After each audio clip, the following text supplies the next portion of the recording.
জুমার দিন সকালবেলা ফজরের নামাজের পর থেকে ফেরেশতারা যতগুলো মসজিদে জুমা অনুষ্ঠিত হয় ওই মসজিদে ঢোকার প্রতিটা দরজার মধ্যে দাঁড়িয়ে থাকে। কারা কারা আগে আগে জুমার নামাজ পড়ার জন্য মসজিদে যায়, প্রত্যেকের নামগুলো একটা জান্নাতের রেজিস্ট্রি খাতার মধ্যে তুলে নেয়। এই নামগুলো স্পেশালি আল্লাহর কাছে পাঠানোর জন্য। সুবহানাল্লাহ কইবেন না? ডানে বায়ে সামনে পেছনে যতগুলো দরজা, প্রতিটা দরজায় ফেরেশতারা বসে থাকে। কে আগে আসলো নাম তুলে দেয়। তুলতে তুলতে তুলতে তুলতে খতিব সাহেব যখন খুতবা দেওয়ার জন্য মিম্বারে যেয়ে বসে যায়, ফেরেশতারা তাদের খাতা বন্ধ করে তারাও খতিব সাহেবের সামনে জুমার খুতবা শোনার জন্য বসে যায়। পড়েন সুবহানাল্লাহ। প্রথম জুমার দিন জুমার মসজিদে যে ঢুকবে, বিশ্বনবী বললেন আল্লাহর রাস্তায় একটা উট কুরবানি দিলে যেই সওয়াব, এই সওয়াব আল্লাহ আমলনামায় দিয়ে দেয়। দ্বিতীয় পর্যায়ে যে ঢুকে, বিশ্বনবী বললেন বাকারা, গরু কুরবানির সওয়াব পায়। তিন নম্বরে যে ঢুকবে, বিশ্বনবী বললেন কাবসা, হাদিসের ভাষায় এসেছে আল কাবাস, কাবাস মানে হলো বকরি, বকরি কুরবানির সওয়াব। চার নম্বরে যে ঢুকবে তার হচ্ছে দাজাজা, দাজাজা মানে মুরগি। পাঁচ নম্বরে যে ঢুকবে, বিশ্বনবী বললেন বাইদা, নোয়াখালীরা কয় বয়দা, আমরা কই আন্ডা, কুমিল্লায় কই ডিম। আছে না নাই? এক দেশের কত ভাষা, এক দেশের গালি আরেক দেশের বলি। আমরা বলি ছেলে, কুষ্টিয়ায় বলে পুত্র, আরেক জায়গায় গেলে বলে হুত, আরেক জায়গায় গেলে বলে ফোয়া। আছে না নাই? এক এলাকায় বলে বেটা ছেলে, ছেলেদেরকে বেটা ছেলে, মরদ হওয়া, মরদ হওয়া হচ্ছে না, মরদ হওয়া হচ্ছে। আহা, কি ভাষার বৈশিষ্ট্য! তো যেটারে আমরা বলি ডিম, কথা বলে আন্ডা, কথা বলে বয়দা। তো এই বয়দা আল্লাহর রাস্তায় দান করে দিলে যেই সওয়াব, পঞ্চম ব্যক্তি ওই সওয়াব পাবে। এই 5 জনের পরে আর লেখালেখি নাই, বাকিদেরটা নরমাল এন্ট্রি করে সব ফেরেশতারা খুতবা শোনার জন্য বসে যায়। সুবহানাল্লাহ। তো জুমার দিনে আগে আগে যাবেন তো ইনশাআল্লাহ? সবাই রাজি আছেন? ইনশাআল্লাহ। চিৎকার করে পড়েন ইনশাআল্লাহ। ইনশাআল্লাহ। আলহামদুলিল্লাহ, আমরা এই জুমার দিনটাকে রাষ্ট্রীয় ছুটির দিন হিসেবে পেয়েছি, পাইছি না? 1984 সালে হুসাইন মোহাম্মদ এরশাদ সাহেব এই ভালো কাজ করছিলেন। উনি সব করছে জীবনে, স্বৈরাচারীও করছে, ভালো কাজও করছে। ঠিক, খারাপটা আর আমরা না বলি, যেটা ভালো ওইটাই বলি। উনার কারণে আজ অবধি এই 84 থেকে আজ 34 বছর বাংলাদেশের রাষ্ট্রীয়ভাবে সাপ্তাহিক ছুটির দিন কোনটা? আলহামদুলিল্লাহ কইবেন না?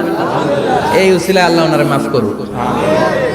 পৃথিবীর অনেক দেশে কিন্তু শুক্রবার ছুটির দিন না। আমি বছরের বেশিরভাগ সময় মালয়েশিয়াতে থাকি। মালয়েশিয়ার সাপ্তাহিক ছুটির দিন রবিবার। খ্রিস্টানদের সাথে অনেক বিজনেস তাদের মেনটেন করতে হয়, তো তারা যদি শুক্রবারে ছুটির দিন করে তাহলে সপ্তাহে 2 দিন ব্যবসা বাণিজ্য কাটা পড়ে যায়। নিজেদের কারণে শুক্রবার বন্ধ, যাদের সাথে বিজনেস ওদের কারণে রবিবার বন্ধ। আমরা আলহামদুলিল্লাহ আল্লাহর দয়ায় পবিত্র দিনটাতে পেয়েছি জুমাবার। আলহামদুলিল্লাহ পড়েন আলহামদুলিল্লাহ। এজন্য বিশ্বনবী বললেন খবরদার এদিনের নামাজ মিস করো না। মান তারাকা সালাসা জুমাইন তাহাউনান, গাফলতি করে টানা 3টা জুমা যে ব্যক্তি মিস করলো, তবা আল্লাহু ফি কলবিহি, রব্বুল আলামিন ওই লোকটার অন্তরের মধ্যে মোহর মেরে দেয়। ওয়া কুতিবা ফি জুমরাতিল মুনাফিকিন, মুনাফিকদের খাতায় তার নাম তুলে দেয়।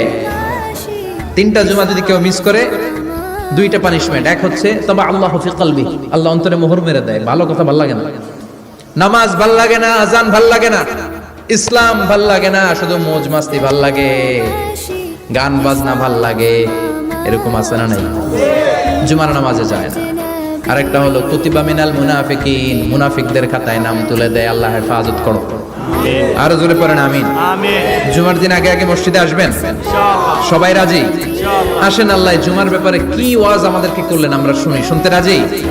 আল্লাহ বললেন ইয়া আইয়ুহাল্লাযীনা আমানু ইযা নুদিয়া লিস-সালাতি মিন ইয়াউমিল জুমআতি ফাসআউ ইলা যিকরিল্লাহি ওয়া যারুল বাই', যালিকুম খায়রুল লাকুম ইন কুনতুম তা'লামুন। পড়েন না আল্লাহু আকবার।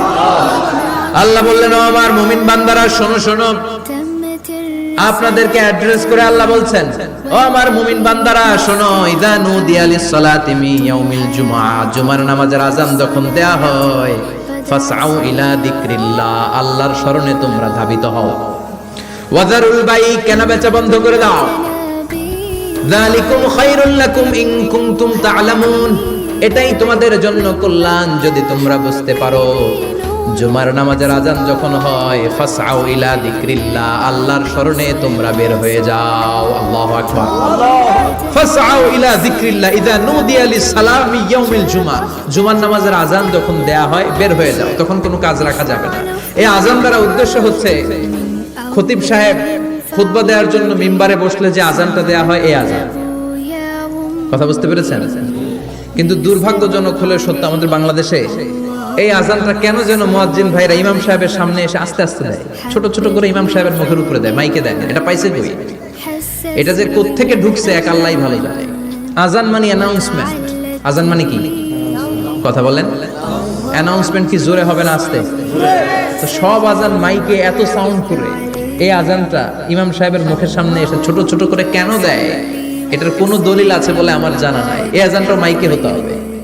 আমি পৃথিবীর যত দেশ ঘুরেছি, অনেক বড় বড় মসজিদে আমি জুমার সালাত করেছি, সব জায়গায় মক্কাতুল মুকাররমা সহ মসজিদে নববী সহ সব জায়গায় খতিব সাহেব জুমার মিম্বারে বসার পরে যে আজানটা দেয়া হয়, এটাও অন্যান্য আজানের মতো মাইকে দেয়া হয়।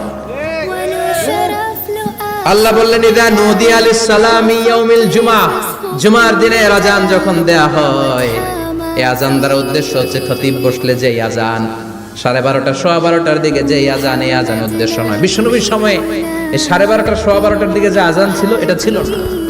বিশ্বনবীর সময় ছিল না, আবু বকরের সময় ছিল না, সাইয়েদনা ওমর ফারুকের সময় ছিল না। এটা চালু হয়েছে সাইয়েদনা ওসমান যুন্নুরাইনের সময়। তখন মদিনাতে মানুষের সংখ্যা অনেক বেড়ে গিয়েছে, লোকজন আর জায়গা হয় না, মুসল্লিতে ঠাসাঠাসি। উনি ঘোষণা দিলেন সুক জাওরা, জাওরা নামক বিশাল একটা বাজার আছে, ঘোষণা দিলেন এখন থেকে ওই জায়গায় জুমার নামাজ হবে। মানুষ যেন আগ থেকে প্রস্তুতি নিয়ে আসতে পারে, এজন্য জাওরা নামক বাজারে উনি আর একটা আজান দেওয়ার প্রচলন করলেন। সুবহানাল্লাহ। সেখান থেকে আজ অবধি আমরা এই অতিরিক্ত আজানটা দিয়ে থাকি। এটা নবীর সুন্নাত না, এটা সাহাবীর সুন্নাত। বিশ্বনবীর সুন্নাহ মেনে নেওয়া যেমনি আবশ্যক, 4 খলিফার থেকে পাওয়া সুন্নাতগুলো মেনে নেওয়া আবশ্যক। বিশ্বনবী বলেন আলাইকুম বিসুন্নতি ওয়া সুন্নাতিল খুলাফায়ে রাশিদিন আল মাহদিয়িন, আমার সুন্নাত ধরবা। হেদায়েত প্রাপ্ত 4 খলিফার সুন্নাত ধরবা। কেমনে ধরবা? ইক্ষু চিনেন? ইক্ষু না গ্যান্ডারি নাকি আখ না কুশাই? হ্যাঁ, আখ। কাঁচা আখ খায় কি করে? সামনের দাঁত দিয়ে ভাঙে না? সামনের দাঁত দিয়ে বলে ভাঙে, চাপার দাঁত দিয়ে, এই জায়গার দাঁত দিয়ে শক্ত করে ধরতে হয়। বিশ্বনবী বললেন আব্দু আলাইহা বিন নওয়াজিজ, আমার সুন্নাত আর সাহাবীদের সুন্নাতকে চাপার দাঁত দিয়ে আঁকড়ে ধরে, যাতে ছুটে না যায়। চিল্লায় পড়েন আল্লাহু আকবার।